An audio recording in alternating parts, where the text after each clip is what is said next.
মন্ত্রী বখরক নরেন্দ্র মোদীनि साखाव लुखर आजकिनो खाबा थारजा आबाबाय जतन बीजेपी करनानि नाय तंगो बीजेपी नो कारे ओ हा कतर के सामलगै मानि आबो सलाय सलाय इंगै थांखा हा कतर करा खलाजनि हंकाके जतन Bharatiya Janata party फाइनानि Nagano Fasal town बर्दवाली मंडल चंगमारनि ऑफिस चंगरिनो अकक साका मंत्री अक्रा डॉक्टर मादिक साहा आसाल चंगमारनि हाबनक चंगु पांडावो कांग्रेस सीपीएम तृणमूल कांग्रेस याकारे खुं चुकु चिब्रै नुखुनि खरक नैरा चुकु सिदक भोटार भारतीय जनता पार्टी ओ करंग लाखिया बक्र लामसक नाहारका मंत्री अक्रा डॉक्टर मानिक साहा मंडल आसुकफां संजय साहा आगरतला पौर निगमनि मेयर एबा रामनगरनि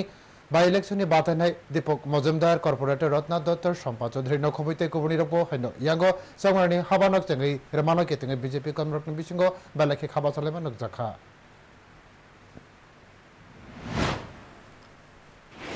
সব জায়গার মধ্যেই আজকে আসছে আজকে ৮ নং বর্দওয়ালিতে যারাই জয়েন করেছে আমি ওনাদেরকে স্বাগত জানাবো এবং আমি বলবো যে দেশকে যদি শক্তিশালী করতে হয় এবং আগামী দিন যদি আমরা দেশকে একটা এমন এক মাত্রায় আমরা পৌঁছাতে পারি প্রধানমন্ত্রী নরেন্দ্র মোদীজির মানে সামনে রেখে তাহলে সবাইকে ভারতীয় জনতা পার্টিতে আসতে হবে।